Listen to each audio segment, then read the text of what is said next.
British lawyers drag Kenya to ICC, give Buhari government 48 hours ultimatum. A coalition of British lawyers of Igbo extraction has vowed to drag the Kenyan government to the International Criminal Court, ICC, for detaining Nnamdi Kanu, a British citizen, and subsequently handing him over the Nigerian government.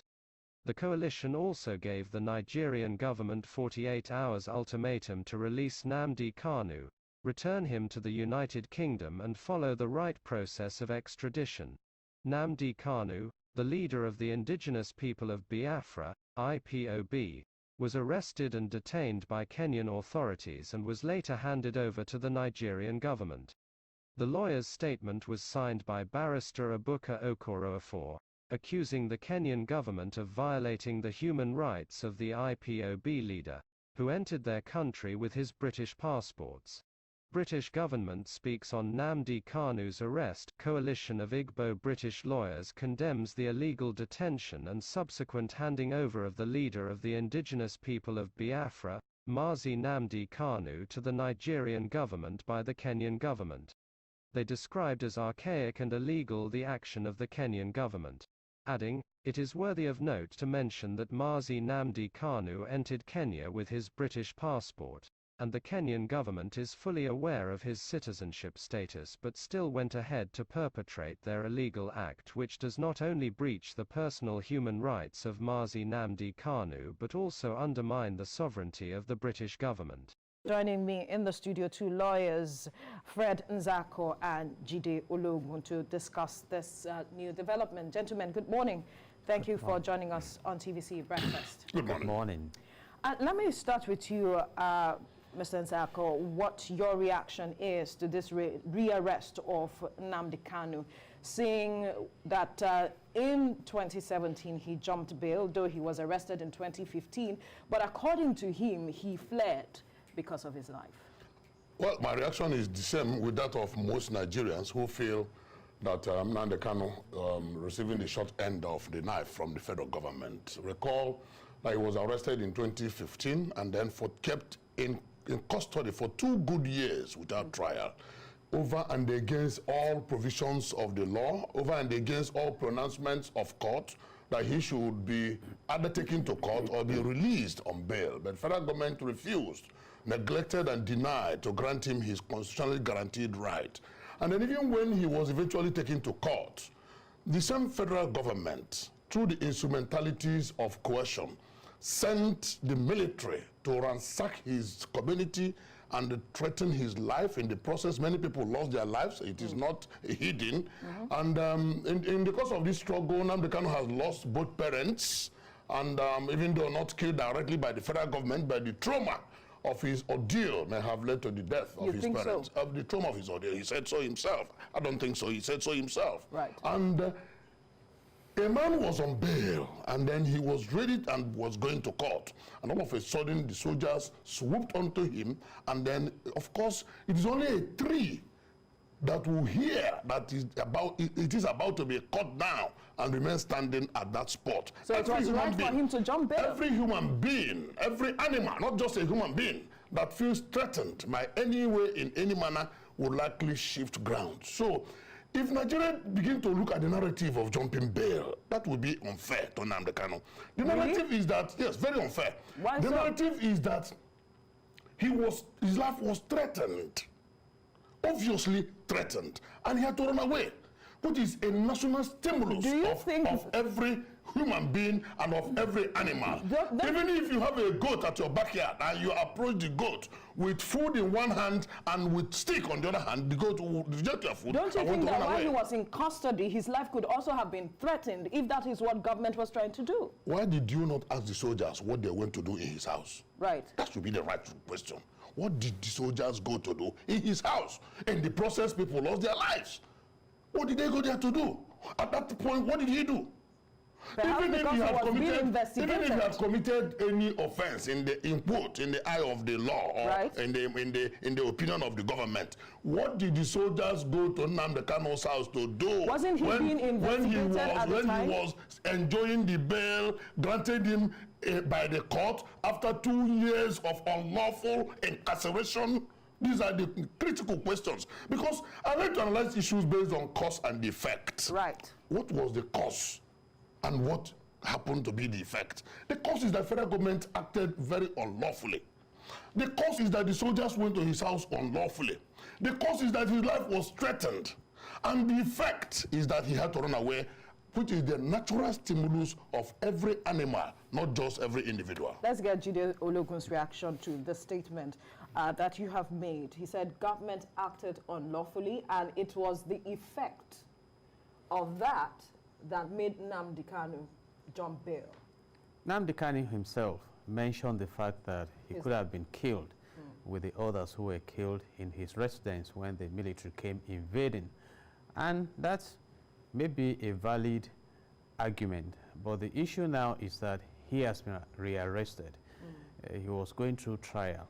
And if you look at the Constitution of Nigeria, Section 36 or Section 5 in particular, 1999 as amended, he's entitled to what we call presumption of innocence. There are allegations against him of instigating terrorism, you know, different charges.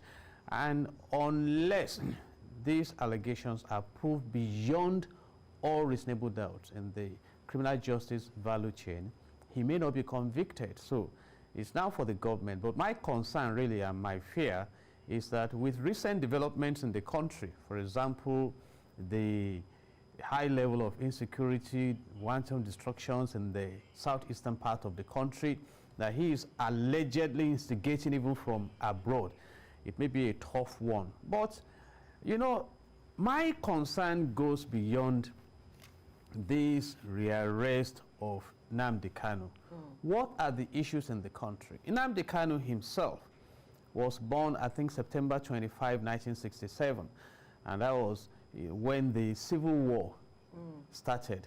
That lasted for about 3 years, claiming millions of lives in Nigeria. And the issues that prompted this, we are yet to resolve in Nigeria. And like the Northern Coalition Group is saying, that this Nnamdi Kanu issue may not disappear with the rearrest. Can we look in the direction of referendum? And right now in the country, it's not just about Biafra. Other regions of the country are agitating. And what are these agitations focusing on? The engagement of the commonwealth of this country for the common good of this country. And unless we address this, we'll be arresting and rearresting and, you know, stampeding. That's on one side. On the other side, I think this has punctuated, or rather confirmed, the capacity we talk about of the government to act if they want to act. I have mentioned it when it was time to get Nnamdi Kanu to proscribe IPOB, they acted. When it was time to get him, you know, to make him run away, they acted. Can we, you know, divert the same attention to the bandits, the unknown gunmen, and solve the crisis in this land? And finally, I want to advise this morning that the government should please look in the direction of public relations. The definition of public relations means that, you know, a planned, deliberate and sustained effort to create and sustain mutual understanding between an organization or a country and the publics. So can we come together as a nation, address our issues, rather than all these confrontations that are keeping us in poverty and not allowing us to register our presence in the polity of developed countries? Right, there's something he mentioned that I'd like for you to react to. He said that the agitations, though Nnamdi Kanu may have been rearrested, but that the issues and the agitations, what he's championing, may not go to rest. And the question on the minds of a lot of people is, with the agitations we have seen in the Southeast, would his rearrest actually fuel what we have been seeing in the Southeast? Well, his rearrest will not just fuel it. What will fuel more agitation is if he's not given fair trial.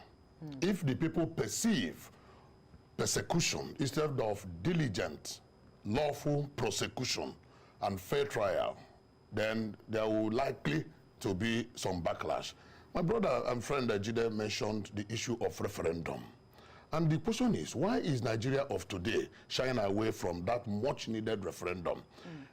On 11th February 1961, there was a referendum to determine the life of the British Cameroon.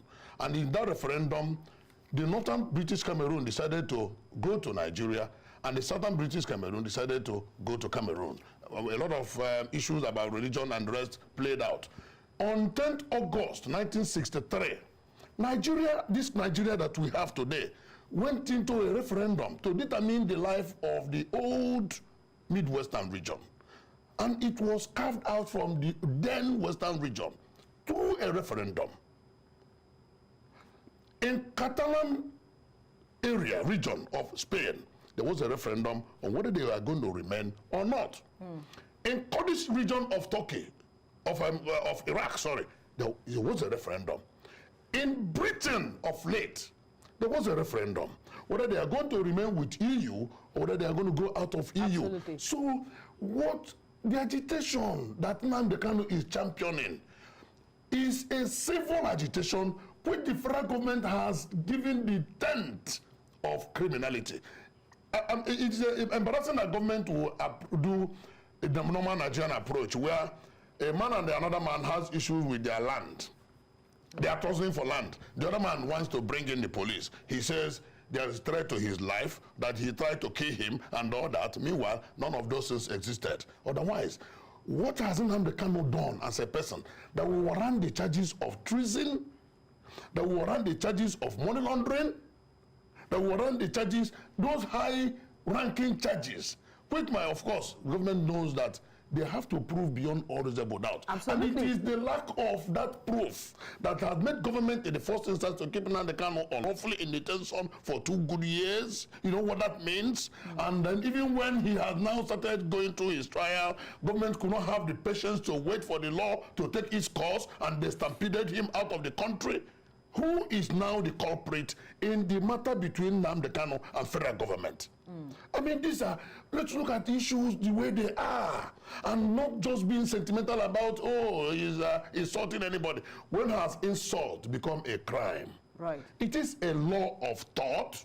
It is a tortious offense, of which if you feel insulted, when America was going for election, somebody made an image of Donald Trump, a naked image of Donald Trump with a small ball, and kept it in a massive square. Did you not see it? Had Donald Trump killed him? The problem we have today is that we are not operating democracy. What we have is a civilian rule managed by military hands. And those tenets of democracy are lacking in Nigeria. Otherwise, why would federal government be so sensuous about issues of criticism and issues of civil agitation? What is wrong with that? If we go by way of referendum, if government, the same government is saying that Nnamdi Kanu has so many followers, does that not tell you something? If he is alone, would he have such followers? If the government now claims that the followers are essentially illiterate, conduct a referendum and say, let only those with school cert. Of course, you know that to be a president in Nigeria, you need only school certificate. Right. To be a senator, a governor, only school certificate. Conduct a referendum and place a benchmark that only those with school certificate would vote in that referendum, and let us see whether Nnamdi Kanu is alone or not. Okay. Government is shying away from the truth, and government is hiding from its shadows. Now, let's get your reaction to this again, Ajide, because he mentioned some things, talking about referendum and talking about fair trial and perhaps persecution, as he mentioned. And I'm wondering, in the context of fair trial, what will that be? In the context of persecution, what will that be? So perhaps you could just help us throw light to it before we come to the issue of why we are seemingly finding it difficult to have the referendum that he is, talking about. Basically, the state will be prosecuting, and in the criminal justice value chain, you need thorough investigation, diligent prosecution, and a committed judiciary. But right now, there is a deep-rooted mutual distrust in the country. So you see people even looking at the tribe of the judge that is handling the case, the body language of the government, making different kinds of comments. But having said that, this same government promised towards 2015 election to shift the burden of proof from the state to the accused in criminal prosecution. That has not been done. And he has a team of lawyers who will defend him. Having said that, I have hinted that the present crisis in the southeastern parts of the country may be prompted like trying to call the cat a bad name to hang it. And again, I want to emphasize an issue that what we are experiencing today has a history. I doubt if any of the present leaders of Nigeria was there to sign the 1914 amalgamation. What led to the May 1953 Kanu riots are still the issues we are debating today. What led to the Civil War of 1970? There are issues we are debating. Now, let me connect this to even the present trajectory. You know, Nnamdi Kanu is a British citizen. Allegedly, he moved from Britain to Singapore and to Zurich, where he was allegedly rearrested and brought back to Nigeria. Now, Britain has exited Europe through Brexit by choice. They debated it. In fact, the Prime Minister then, because his position did not fly, resigned from office, all right, allowing the people to take a decision. Having said that, Singapore left Malaysia in 1965. And today, by virtue of resourceful leadership, is one of the best countries to live and work in the world. Is this relationship working? If we must remain united, can we have what is enshrined in Section 17 of the Nigerian Constitution 1999 as amended, that says that a platform for our coexistence will be based on justice, fairness, and freedom?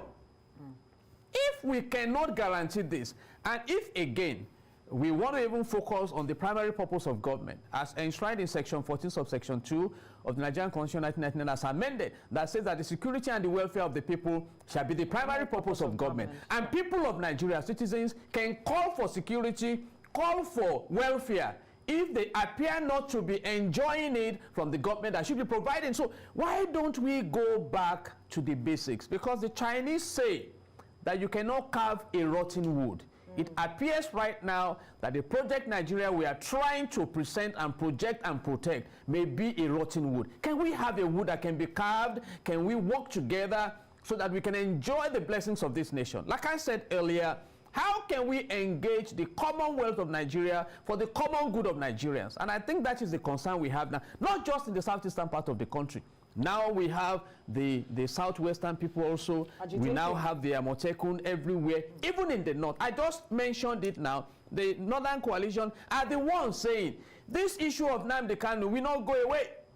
That, can we have a referendum? And basically, democracy started in Athens in Greece.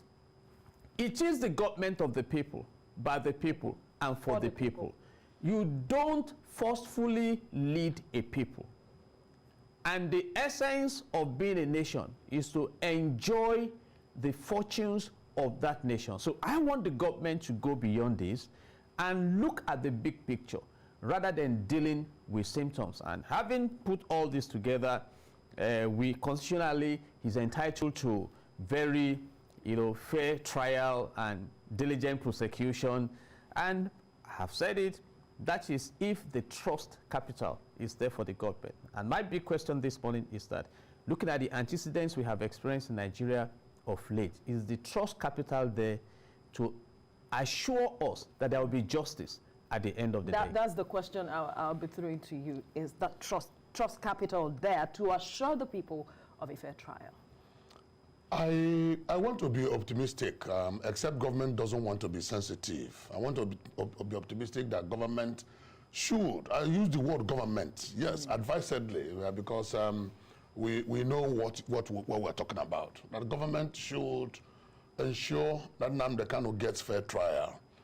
A leader of a movement that is idealistic, a movement that is based on consciousness and not on physical realm, right? A movement that is based and that is etched an opinion, a phenomenon that is etched in the mind and the psyche of the people.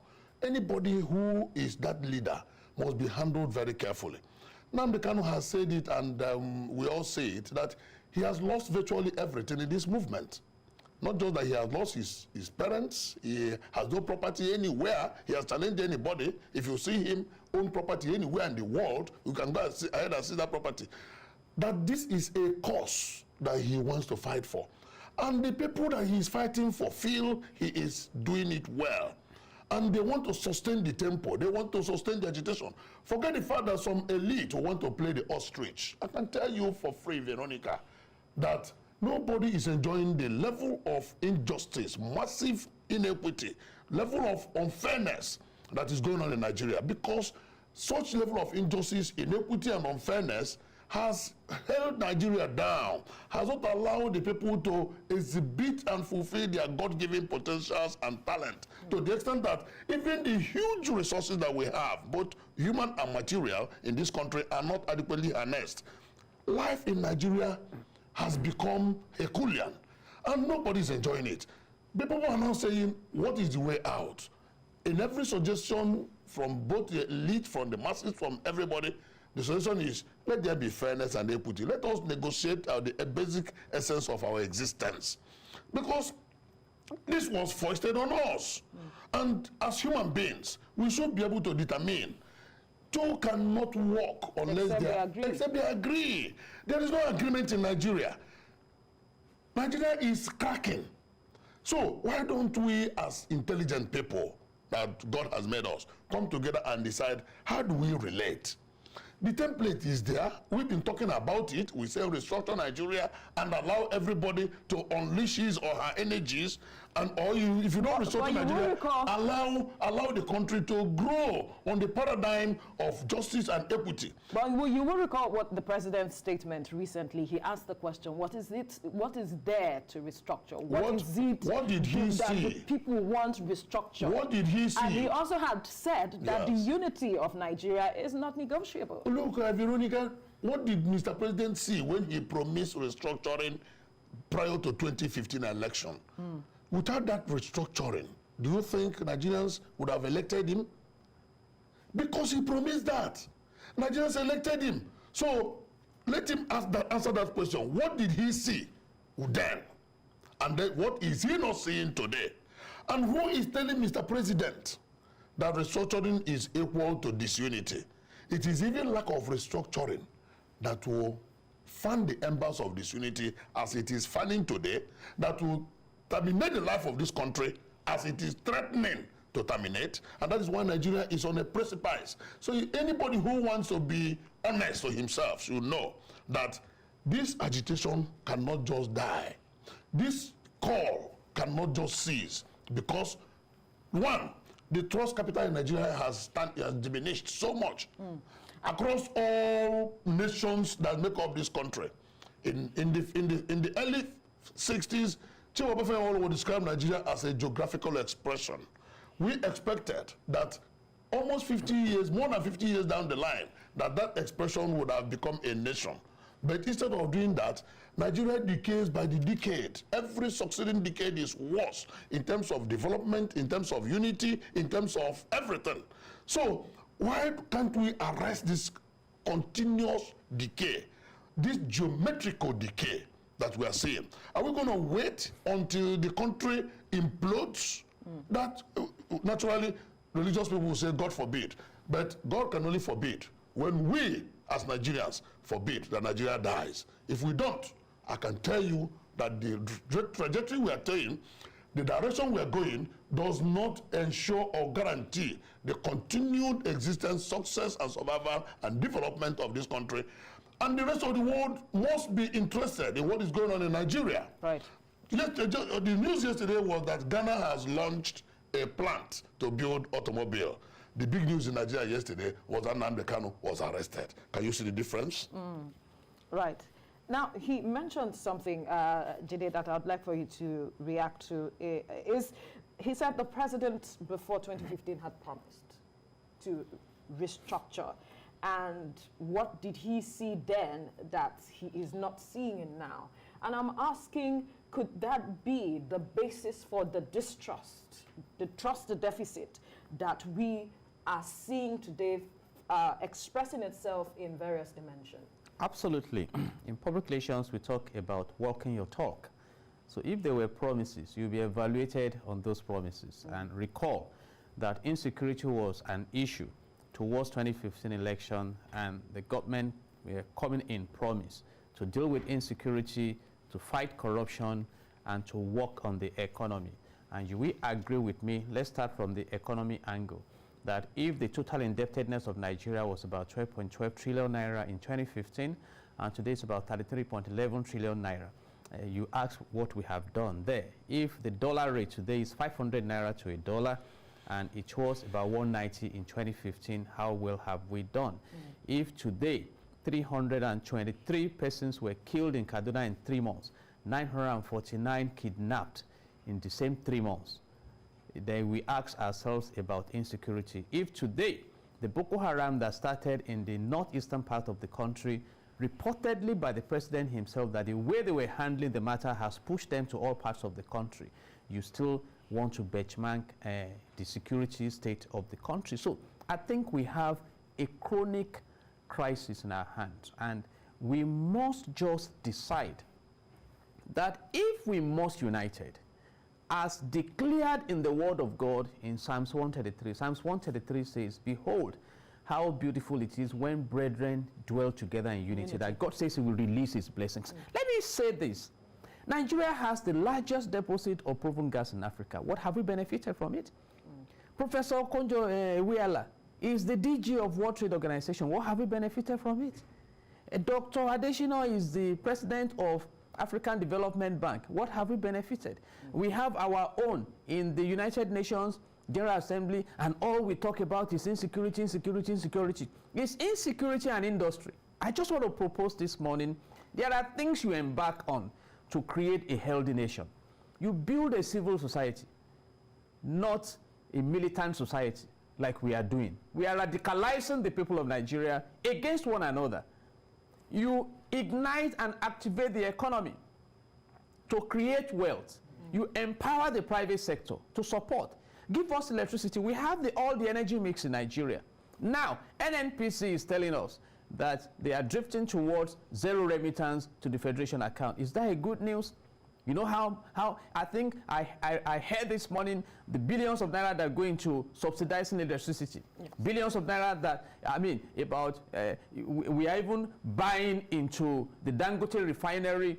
And if you read from section 15 to section 16 of Nigerian Constitution 1990 as amended, it has stipulated how the economy should be managed to have sustainable development. And finally, I want to recommend to this government, please, you owe yourself, if not Nigerians and the world, the mandate and responsibility to be recorded as putting Nigeria on the path of prosperity. We have no business with poverty in this country.